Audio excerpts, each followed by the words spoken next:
Hello everyone, it's me again, Burntam, DIY TV, panibagong araw at panibagong vlog na naman mga ka-DIY. Sa araw na to, nandito tayo sa KRY 200cc natin na si 30. Ayan, may bago tayong ikakabit na battery. Ayan, tuturuan namin kayo kung ano yung tamang amperes para dito sa KRY 200cc. Ayan mga ka-DIY, oh. Ayan, ito po yung ano niya, code niya, MF7AB. Ibig sabihin ng 7A, 7 amperes po dapat.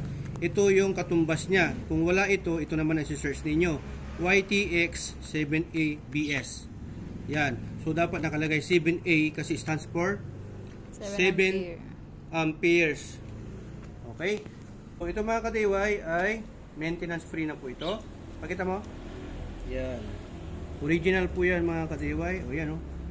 Meets and exceeds the requirements of electrical. So Motolite pang matagalan, gawang Pilipinas to pero Qualipax ito mga ka-DIY, quality ibig sabihin.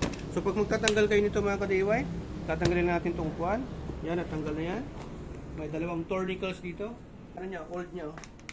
Tatanggalin na natin kasi tagal-tagal na rin to. 2019 pa to, model nitong KRY na to. So ayan, gamit lang po kayo ng Phillips screw or Phillips Salvador para matanggal yung tornicles. Ayan, positive ito at negative yan. So pagtatanggal, siyempre taas mo lang na ganyan yan. So yan. So yan, ilang amperes ba? Ito yung tinanggal natin mga ka-DIY kung sa nakalagay ito sa KRY 200 natin. Yan yun. So parang 6 ampere lang to. 6L yan eh. Made in China. Yan. Yan, so unbox na natin to. Original yan mga ka-DIY, oh.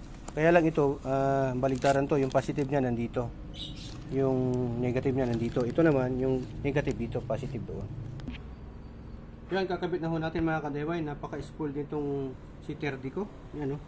The more na malaki yung makina, dapat malaki din yung amperes ng battery kasi malaking makina yung dinadala niya. Okay, so ayan, may kasama na rin siyang tornicles na yan, kabilaan. Lalagyan na natin. Yan, sa pagkakabit po mga ka-DIY, dapat to unahin mo natin yung positive para hindi siya magkaroon ng short circuit.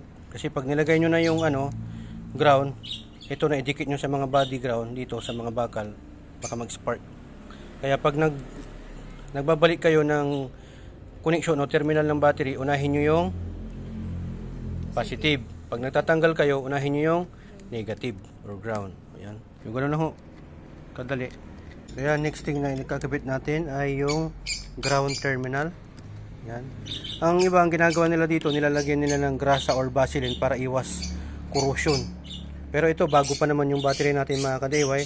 Sana tumagal to, mga 3 years, bawing-bawi mo na to. Nasa 1.2 to 1.3, 1.5, kasama na ang shipping. Yan, original po kasi yan, 7 amperes, mas malaki. Yan, titestingin muna natin bago natin paandarin kung ilan yung karga niya. Out of the box. Yan ho mga ka-DIY, oh. Out of the box, yan po ang bolt niya. 13.13. So ayan. Dapat lagay nyo sa 20 volts. Onda rin natin, dapat yan tataas para makita natin kung nag-charge. Ayan, pakita mo dito. Ayan, tingnan mo. Ito. Yun. Push button. On click. Ayan, umaangat. Dapat ganyan ho. Para makita nyo na nag-charge. Diba? So, good yung battery mga ka-DIY. Ang charging niya, aabot siya ng 14.5, 14, okay na yun, good charging na po yun. Ibig sabihin, okay pa yung regulator mo, yung charger mo. Tapos, okay din yung battery. Yan. Tapos, pag, yung isang ano natin, pakita natin. May other separate video tayo nito kung paano gamitin to. So, tatry natin dito kung good to. Dapat lagay mo sa positive to. Yan, para makita nyo kung healthy yung battery. Nasa full na siya, okay. So, ganyan po yung mga ka-DIY. Battery checker po ito. Ito naman, voltage checker. Yan, okay na yan. So, ang gagawin natin ngayon ay lalagay natin yung upuan kung hindi siya uumpog.